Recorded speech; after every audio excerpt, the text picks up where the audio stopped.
Nuestro mensaje tiene este título: impostores. ¿Alguien sabe qué es un impostor o tiene una idea? Es alguien que usurpa la personalidad o la identidad de otra persona con fines de beneficio solamente para él, ¿verdad? Obviamente termina perjudicando a la persona que usurpa o la identidad que roba. Es un engaño, un fraude. Déjenme, les cuento rápido la historia de Anthony Gignac. No es el futbolista, sí, porque oímos Gignac y lo relacionamos con el fútbol, y este no es, este es otra persona. La historia es real. Este hombre nació en Colombia, se llama José, pero a los 7 años lo adoptó una familia en los Estados Unidos, y allí fue donde él creció y se desarrolló. Por eso es que habla perfectamente el idioma inglés. A los 12 años se cuenta el primer registro del primer fraude que él hizo. Quería manejar un auto y con engaños llegó hasta la agencia de autos y se hizo pasar por un príncipe saudita, el hijo de un rey de Arabia Saudita. Y así fue como logró engañar al vendedor de autos para que le permitiera hacer una prueba de manejo. A los 12 años empezó a hacer papeles falsos, identidades falsas, y se le daba bien por su físico esto de aparentar que era un descendiente árabe, cuando de árabe no tenía absolutamente nada. Pero empezó a desarrollar esta personalidad, esta mala actitud de convertirse en un impostor, de engañar a las personas, y en la medida que fue creciendo logró engañar a agencias que promovían tarjetas de crédito. Entonces él simplemente decía: yo soy un hijo de un rey árabe, ahí están mis documentos, y denme crédito, porque papá va a pagar. Y no sé cómo le hizo, pero las agencias se lo creyeron. Logró acumular una pequeña fortuna de $8 millones en tarjetas de crédito, y entonces pues la ambición empezó a crecer. Llegó a tal grado a registrarse en Facebook con una personalidad ya de un príncipe árabe, hasta con su nombre. Se llamaba Al-Saudad, algo así, y su mayor plan fraudulento que él estaba planeando era invertir, entre comillas, con un hombre multimillonario de Miami que se dedica a la construcción de hoteles. Tiene toda una cadena de hoteles y él iba a hacer negocio con él, obviamente para estafarlo. Este hombre llegaba a los lugares en limusinas con placas diplomáticas de Arabia Saudita. No me pregunten cómo le hizo para conseguir placas, conseguir los autos, los yates, para aparentar una vida que no era suya, que no era de él. En su Facebook, como les dije, ponía fotos con la familia de Arabia Saudita, y él le ponía como título: aquí con papá, aquí con mamá, con mis hermanas. Y este hombre, el multimillonario, estaba a punto de firmar una alianza, una asociación con él que le iba a redituar muchísimo dinero. Pero pues todo engaño sale a la luz. Aún los más inteligentes impostores cometen errores. ¿Saben cuál fue el error de este hombre?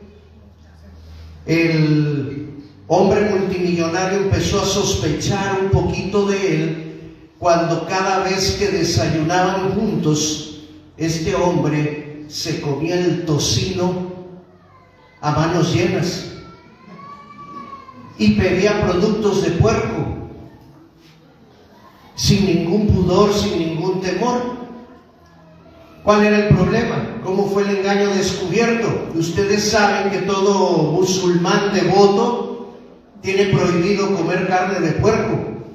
Pues José, que era su nombre original de Anthony Guiñac, él sí le entraba al tocino, a la salchicha, a las carnitas, con singular alegría. Y entonces el multimillonario, al verlo que lo hacía, contrató una agencia de investigación privada. Y allí se le vino abajo todo el teatro. ¿Dónde está Anthony Guiñac hoy? Está purgando una sentencia de 18 años en la cárcel. Y la historia es real, tú la puedes encontrar en internet. Por eso llamamos a este mensaje impostores, y te pido me prestes atención, espero no tardar mucho en desarrollarlo. Vamos a Mateo 7, a partir del verso 21.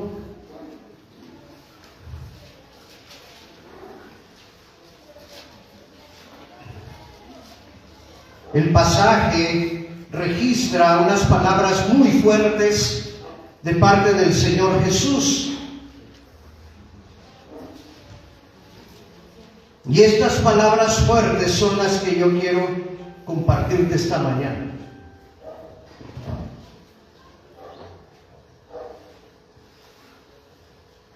No todo el que me dice Señor, Señor, entrará en el reino de los cielos, sino el que hace la voluntad de mi Padre que está en los cielos.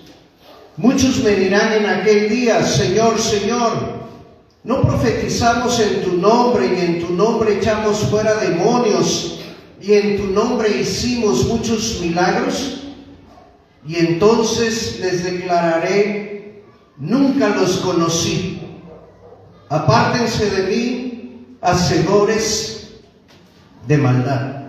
Padre, esta mañana, este tiempo es para que tú hables. Es para que tu iglesia escuche, Señor, y no solo escuche con los oídos, sino que escuche con la mente y que escuche con el corazón. Estamos listos, Señor, para oír tu voz y no queremos distracciones, no queremos que nada impida que tu palabra penetre hasta lo más profundo de nuestro ser. Habla, Señor, con claridad, con dureza, si es necesario, para que podamos volver en sí, para que podamos reaccionar y podamos, Señor, tomar las decisiones que agradan a tu nombre. En Cristo Jesús te lo ruego. Amén.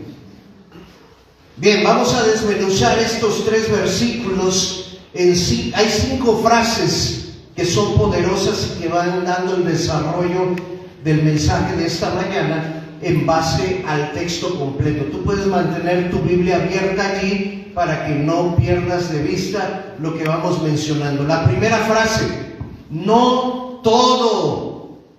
No todo. Esto es una palabra de advertencia, por eso el dibujito. Cuidado, alertas, pongan atención, porque no todo. Y esto ya cuando dicen esta frase, ya debería ponernos en una situación de alerta, de cuidado. Porque si dice no todo, quiere decir que en este salón, no todo. ¿No todo qué? No todo aquel que me dice, Señor, Señor, entrará en el reino de los cielos. Esto es fuerte. Es duro, pero es necesario que examinemos nuestro corazón. La Biblia dice en la carta de Juan, estaban con nosotros, pero no eran de nosotros. En las iglesias hay muchos impostores, usurpan personalidades o identidades que en realidad no reflejan lo que esas personas son en verdad. Guiñac podía vestirse como un árabe saudita, podía presentar identificaciones como si fuera un príncipe saudí, podía quizás incluso hasta imitar el acento de aquellos países. no era un príncipe. En las iglesias hay personas que conocen nuestro lenguaje y hasta pueden hablarlo, que asisten a nuestras actividades y hasta participan de ellas. Pero ¿sabes? El participar de actividades y hablar nuestro mismo idioma no es el reflejo de un cambio real en su corazón. Y esta palabra de advertencia va para todos nosotros. Todos deberíamos de cuando en cuando revisar cómo está nuestra fe. Pablo le dice a los corintios: examínense a ustedes mismos para ver si están en la verdad. Así que eso es lo que vamos a hacer esta mañana con este pasaje. Pedirle al Señor Jesús y a su Espíritu Santo que Él nos muestre realmente quiénes somos. Por eso, no pierdas de vista. No todo el que me dice Señor, Señor entrará en el reino de los cielos. Cuando lleguemos a la presencia de Dios y el Señor diga: ¿qué estás haciendo aquí? Pues vengo dispuesto para entrar a la eternidad, al reposo, al descanso, a la gloria contigo, Dios. Y Dios va a decir: ¿y por qué razón debo dejarte entrar? ¿Por qué debo permitir que estés en el reposo, en el descanso, en la gloria conmigo? Y algunos van a decir: pues porque asistía a Dunamis, porque escuchaba los sermones del pastor Armando, hasta era su seguidor en Facebook, porque di buenas cantidades de dinero en las ofrendas, porque hice buenas obras, porque puedo recitar de memoria el Salmo 23. Y Dios va a decir: lo siento, apártate de mí, hacedor de maldad. Ahorita vamos a llegar a ese punto, pero así de grave y así de importante y de serio es lo que vamos a hablar hoy. Por eso qué bueno que tomes nota, que sigas la instrucción bíblica en el pasaje. Entonces, primera frase: no todo. Alerta, ojo, examínate. Frase número 2. Dice que solamente podrán entrar al reino de los cielos aquellos que hacen, ¿qué cosa? La voluntad de mi Padre. Y algunos dirán aquí: ahí está, pastor, entonces las buenas obras sí me van a dejar entrar al cielo. No, las buenas obras no te dejan entrar al cielo. Pero pues ahí dice que hay que obedecer la voluntad del Padre. ¿Cuál es la voluntad del Padre? Vamos a Juan 6:40. Si alguien lo puede leer, por favor, fuerte, claro, pausado. Juan capítulo 6, verso 40.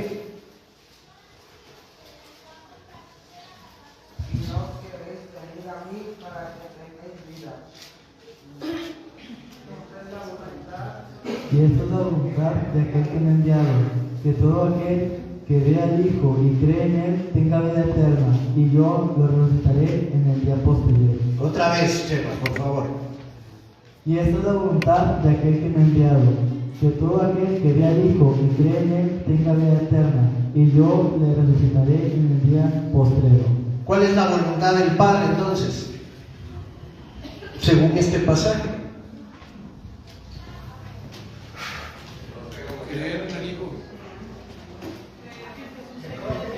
Creer en el Hijo de Dios. Y esta es la voluntad del que me envió, o sea, del Padre.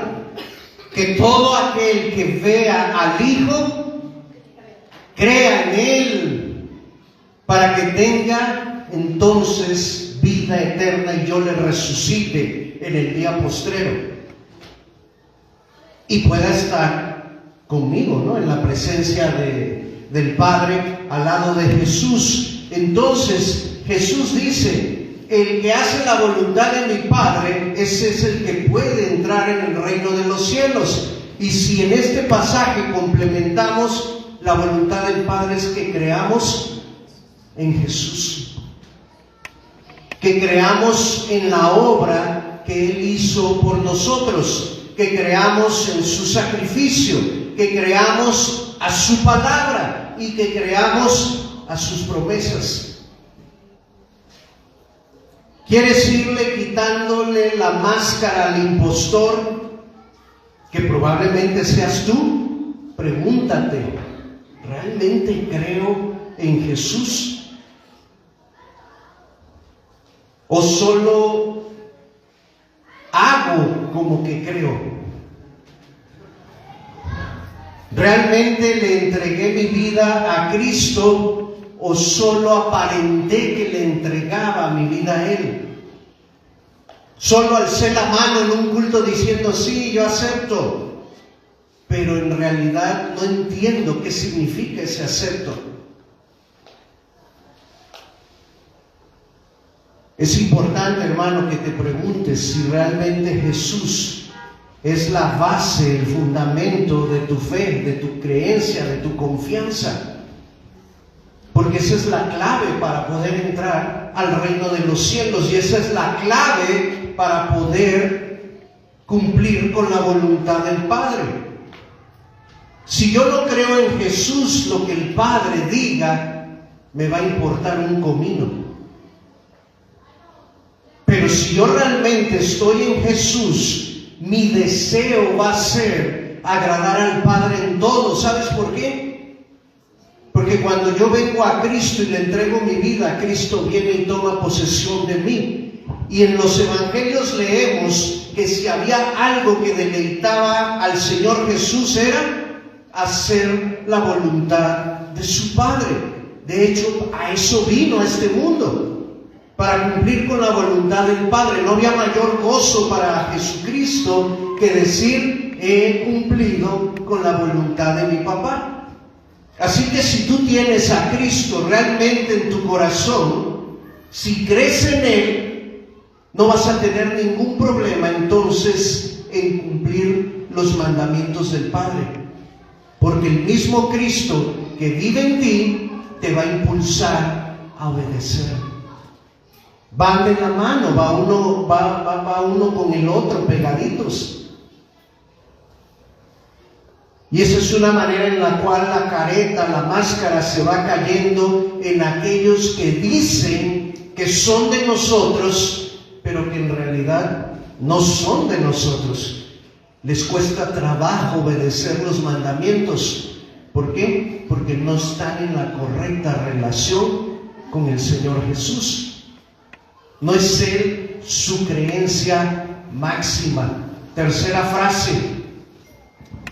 Me llamó la atención que cuando Jesús menciona el día del juicio, el día en el cual nos tenemos que presentar ante Él, porque así dice el pasaje en Mateo, en aquel día, refiriéndose a ese día en el que tengamos que enfrentarnos cara a cara con Dios y Él haga la separación de los cabritos y de las ovejas.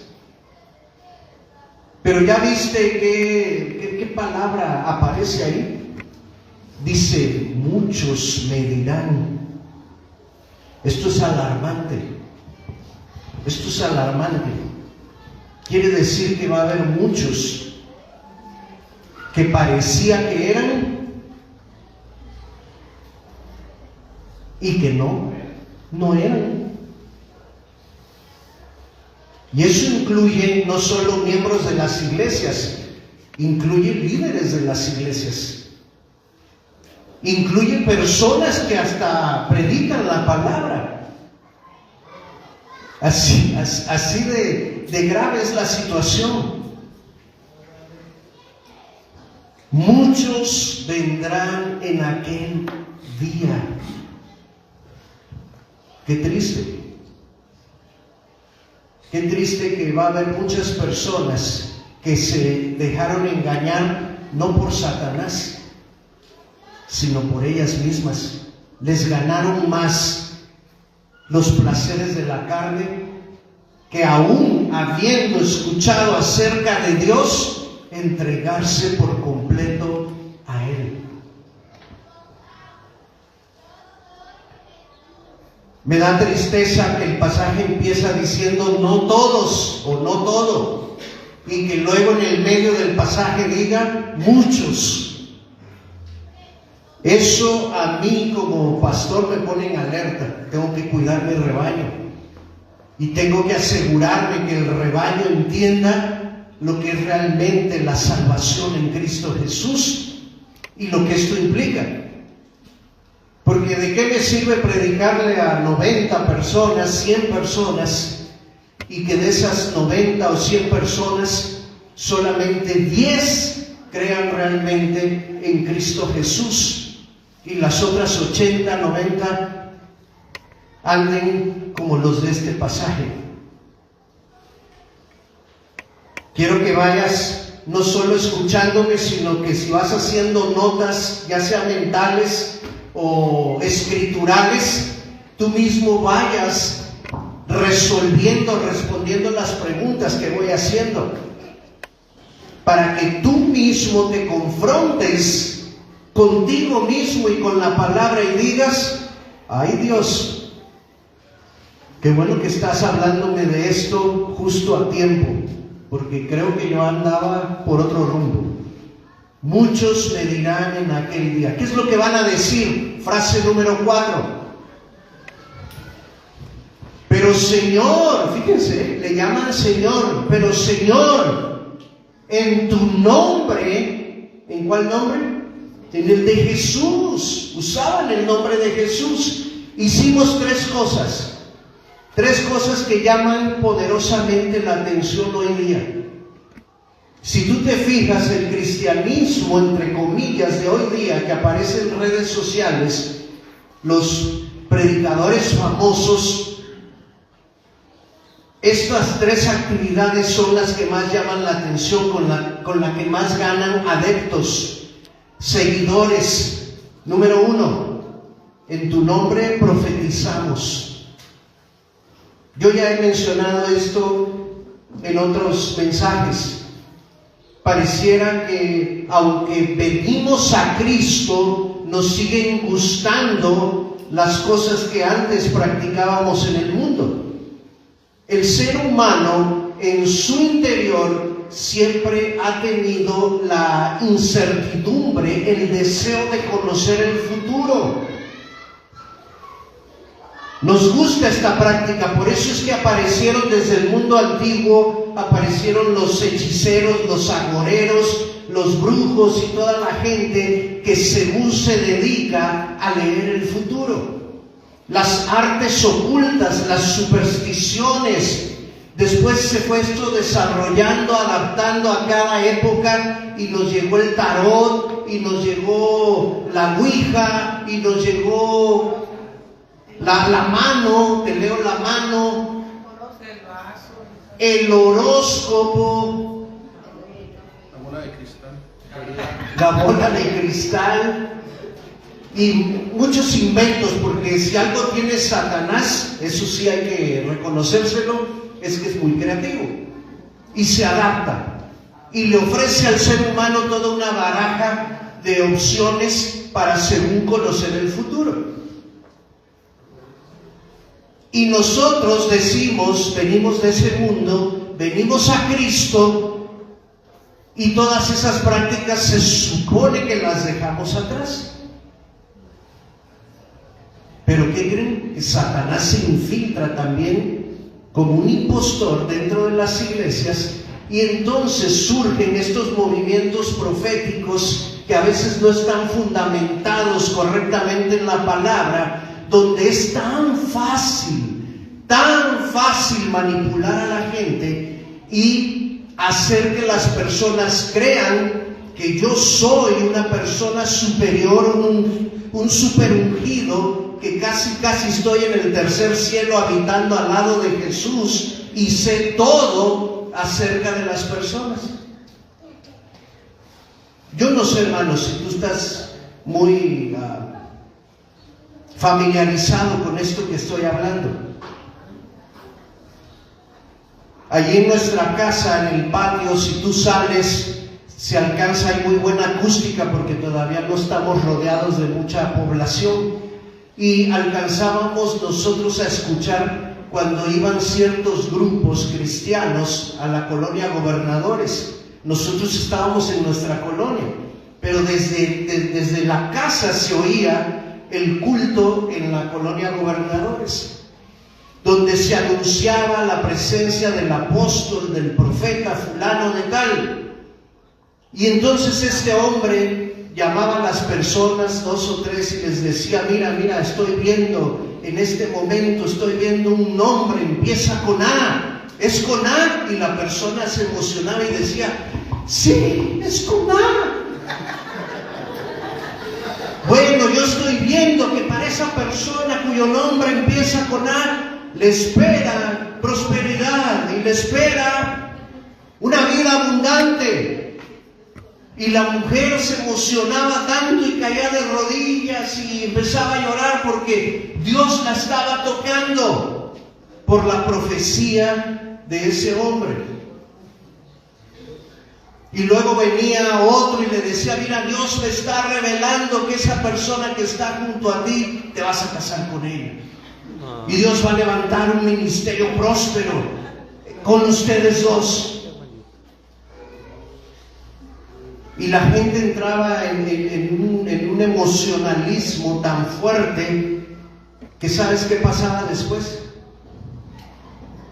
Decía el profeta: despidamos la reunión, Dios nos ha tocado, Dios nos ha visitado, su Espíritu ha estado aquí en medio de nosotros, alabémosle con ofrendas generosas.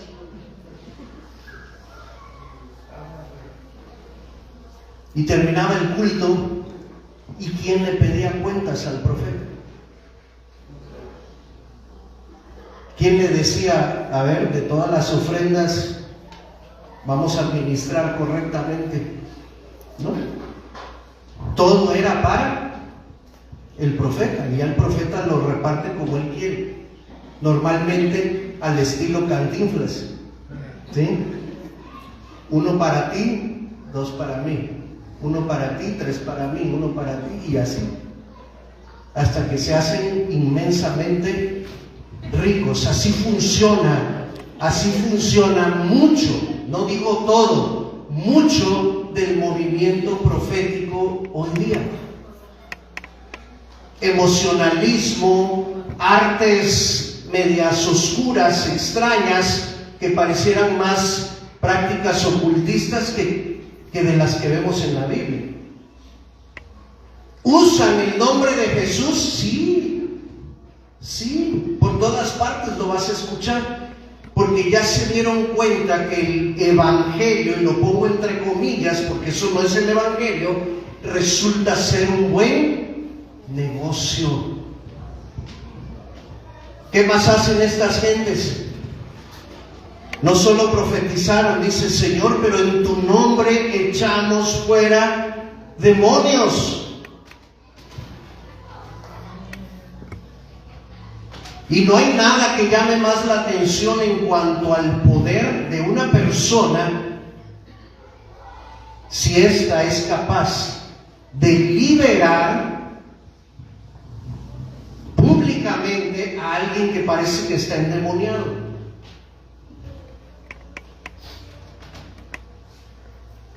A tal grado ha llegado la corrupción dentro del cristianismo que muchos contratan personas profesionales, artistas, para que simulen que están endemoniados. Al final hay un moche, ¿verdad? Como tú me ayudaste, te doy tanto de las ganancias que yo recibí. Nos vamos a poner de acuerdo, Chuy, cuando yo esté predicando vas a empezar a gritar así como que... Y entonces rápidamente yo voy a llamar la atención hacia ti. Y acuérdate, no olvides hacer espectáculo, show. Entre más que arrastres, te tires y te sale baba, mucho mejor. Eso ya te lo dejo a ti. Y entonces yo voy a llegar con mi gran poder y voy a agarrar la Biblia y voy a decir en el nombre de Jesús. Y acuérdate, tienes que hacerlo dramático, espectacular, para llamar la atención de la gente. Esos son impostores. Eso es gente fraudulenta, gente que estafa. Guiñac lo hizo en otro ambiente, pero muchos lo están haciendo hoy día dentro de nosotros. Líderes que se han levantado con un carisma enorme, con una popularidad muy grande, tienen iglesias que se les conocen como mega iglesias, porque todos los días hacen este tipo de actos, de eventos. Tercer cosa que hacen, milagros. Algunos fidedignos y otros fraudulentos, la mayoría. Aquí es donde algunos se preguntan, ¿cómo es posible que estas personas que no aman a Jesús, Jesús les permita que en su nombre hagan estas cosas? Yo creo que es parte de la estrategia del Señor Jesús. Hasta cierto punto Él permite, Él es permisivo hasta cierto punto para dejar que los corazones de las personas sean probados a través de estos otros.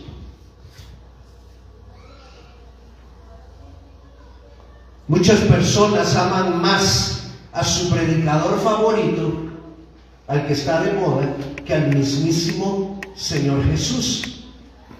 ¿Por qué es que estas personas hacen estas cosas? Como ya dije, el Evangelio desde los tiempos de Pablo, porque Pablo ya escribía de estas cosas en sus cartas, que los falsos maestros y los falsos profetas y los falsos pastores habían aprendido que al pueblo de Dios se le podía sacar la lana, por eso se llaman ovejas,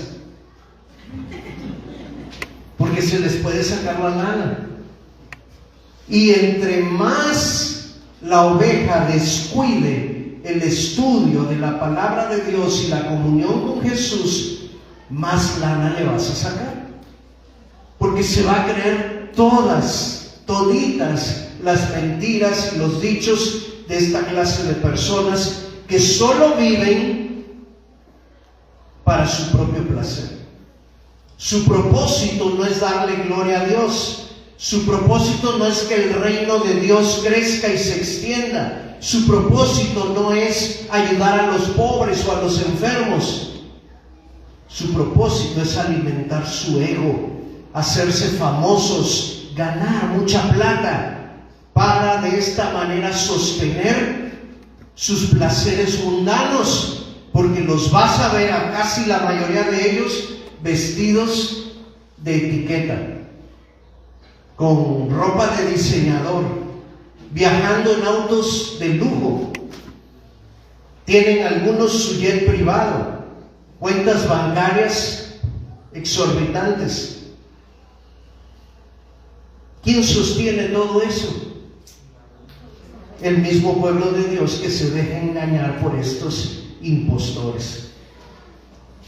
Profetizamos, echamos fuera demonios e hicimos milagros, parecieran cosas que solo pueden hacer los cristianos verdaderos, pero no te dejes engañar.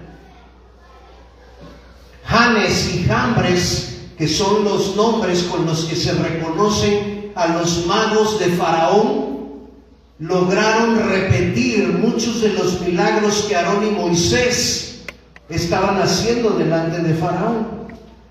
También ellos convirtieron la vara en una serpiente. También ellos hicieron que el agua se volviera sangre. Así que no nos dejemos engañar tan fácilmente. Tengamos cuidado, examinemos todo a la luz de la palabra de Dios. Número 5. La quinta frase. Jesús remata diciéndole a estas personas: Señor, pero si profetizamos, echamos fuera demonios, hicimos milagros en tu nombre, ¿por qué dices que no somos tuyos? ¿Cuál es la sentencia del juez? Porque aquí ya no es el Salvador, aquí es el juez, que ya viene a juzgar a cada uno según sus obras, según su corazón. Nunca los conocí. nunca los conocí, nos da pista de otro punto muy importante. Algunas personas dicen, miren, estos de los que habla ese pasaje eran creyentes y perdieron su salvación.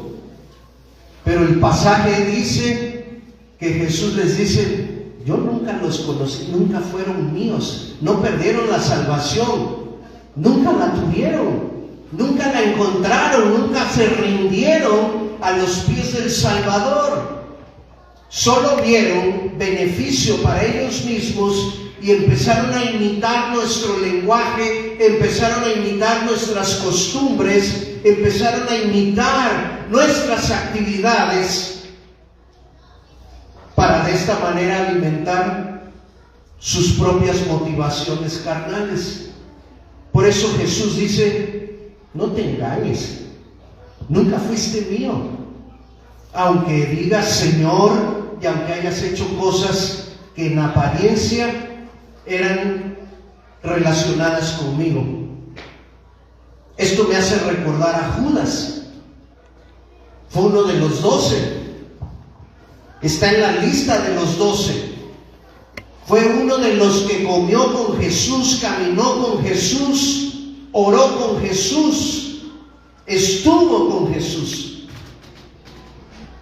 La Biblia dice que Jesús les dio autoridad para echar fuera demonios. Y yo no dudo que Judas haya expulsado a algunos e incluso que haya hecho algunos milagros. Y sin embargo, en la hora de la verdad, el fuego probó lo que había en su corazón. ¿Qué había en su corazón? Allí no estaba Jesús. Ahora, esto me tranquiliza un poco como pastor. Si al mismísimo Jesús se le fue uno, pues con cuánta más razón se me van a ir a mí, uno que otro. Pero eso no quita que yo tenga que predicar esto para advertencia de todos nosotros. Por favor, hermano, escucha. Cuando estoy predicando esto, también me lo estoy predicando a mí, porque yo también tengo que examinar mi corazón y no dejar que sea engañado y que yo crea que estoy bien cuando en realidad estoy mal. La conclusión de este pasaje es todavía más fuerte. La última frase con la que quiero terminar es la que menciona Jesús al final, después de que les dice, nunca los conocí, apártense de mí, hacedores de maldad. Yo les he dicho en otras ocasiones que mi aspiración, mi deseo, lo que más me motiva a mí es que cuando yo termine mi carrera aquí en la tierra, poder escuchar de mi Señor Jesús que me diga, bien, buen siervo fiel, en lo poco fuiste fiel, sobre mucho te pondré, ven y entra al gozo de tu Señor. Eso es lo que yo deseo, es lo que quiero. Pero ¿te imaginas la tragedia de llegar con Jesús y que te diga, apártate de mí, hacedor de maldad, nunca te conocí? Wow.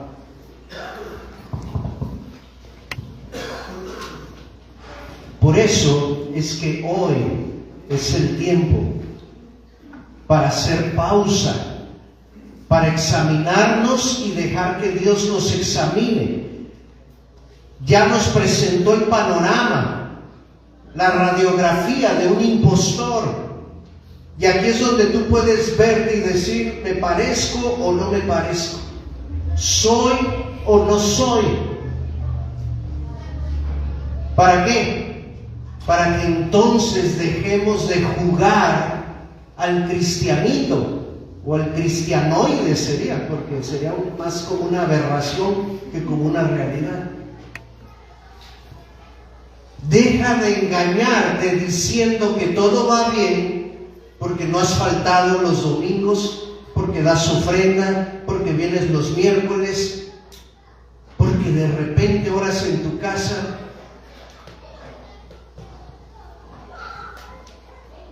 Muchos impostores dentro de las iglesias hacen más de lo que tú haces. Pero el punto no es ese, hermano.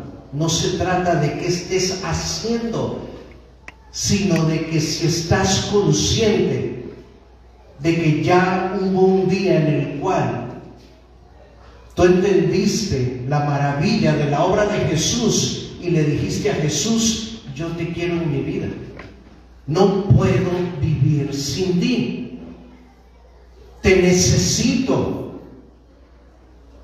en mi diario vivir, no cada domingo, sino cuando estoy en la escuela, cuando estoy en el trabajo, cuando estoy rodeado de puros no creyentes, cuando estoy con mi familia, donde me siento tan en confianza, y ahí sí puedo comportarme como realmente soy, y ese realmente soy no refleja nada de Cristo en tu corazón.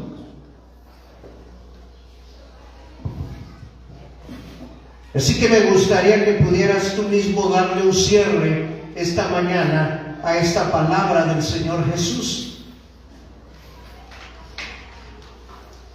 Si te fijaste, Mateo 7, del 21 al 23, es casi la parte final del Sermón del Monte.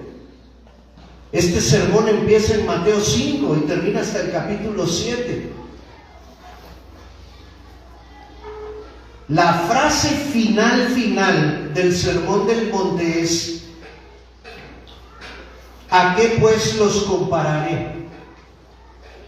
Si ustedes, después de haber oído todo este sermón, no hacen lo que yo les digo, los compararé a un hombre que construyó su casa sobre la arena.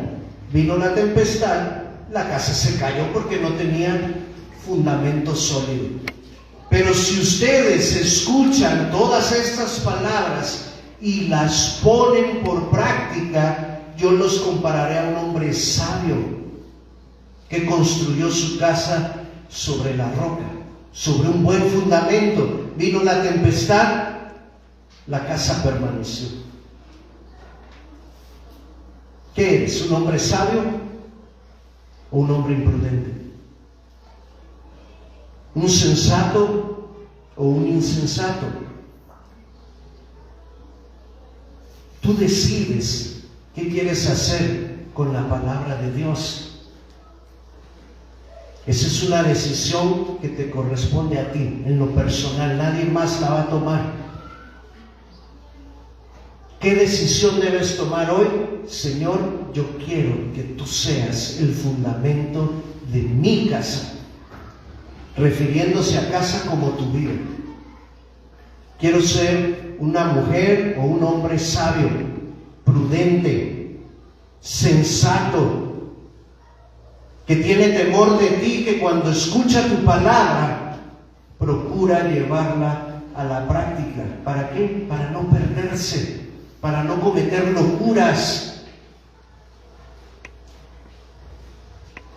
para hacer tu voluntad. Cierra tus ojos, oramos al Señor juntos.